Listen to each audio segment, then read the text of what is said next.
नमस्कार। MS Hindi channel में आपका स्वागत है। लीजिए प्रस्तुत है उर्मिला राठौड़ कृत लघु कथा चीख।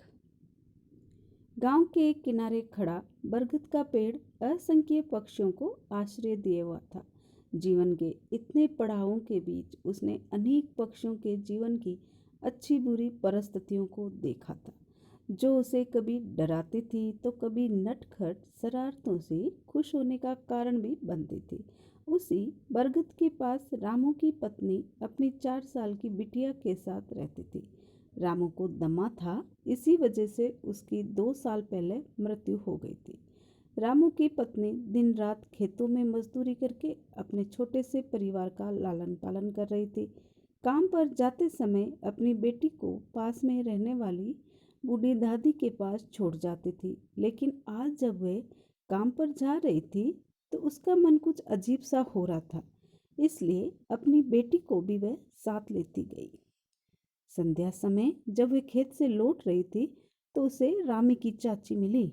उसकी बात सुनकर उसके तो पैरों तले जमीन ही खिसक गई और डर से उसकी रूह अंदर तक कांप गई।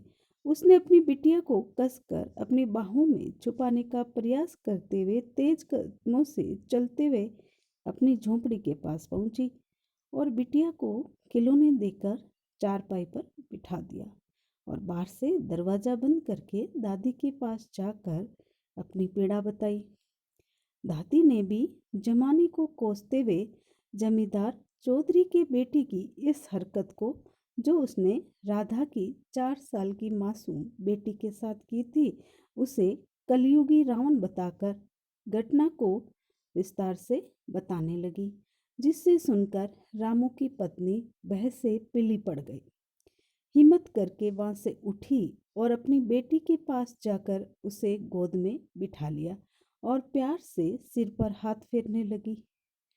माँ का ये रूप देखकर मासूम बेटी की आंखें आश्चर्य मिश्रित भाव से उसे ताकने लगी। तब ऐसा लग रहा था मानो वह कुछ अपनी माँ से पूछना चाहती हो कि माँ, आज क्या बात है, आप इतनी दुखी क्यों हो। क्योंकि वह नन्ही बच्ची ये कह नहीं सकती थी, लेकिन माँ से अलग मिलने वाले इस भय मिश्रित प्यार ने उसकी आंखों में भी प्रश्न चिन्ह खड़ा कर दिया था। तब माँ ने आंखों ही आंखों में उत्तर देते हुए कहा कि कुछ नहीं बेटा, आज मुझे तेरे ऊपर कुछ ज़्यादा ही प्यार आ रहा है।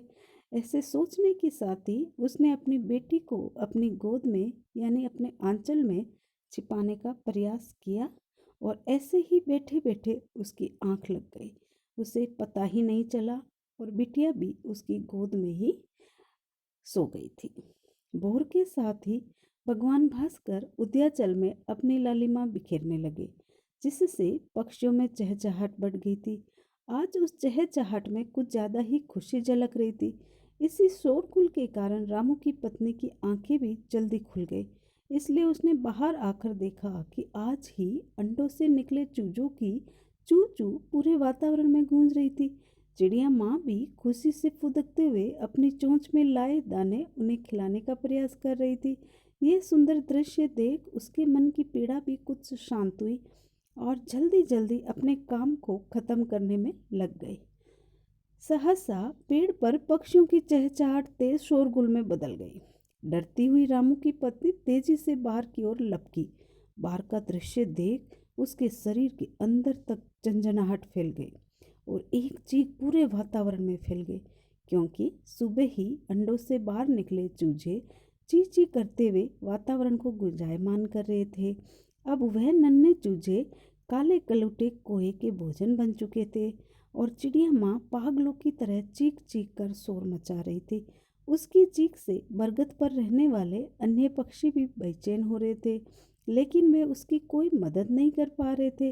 वही दृश्य रामू की पत्नी को अंदर तक डरा गया, इसलिए वे बेचैनी से भरी हुई अपने घर के अंदर की ओर भागी और कोठरी का दरवाजा अंदर से जोर से बंद करते हुए अपनी बेटी को कसकर सीने से लगा लिया और आंसुओं की धारा उसकी आंखों से बह चली। धन्यवाद।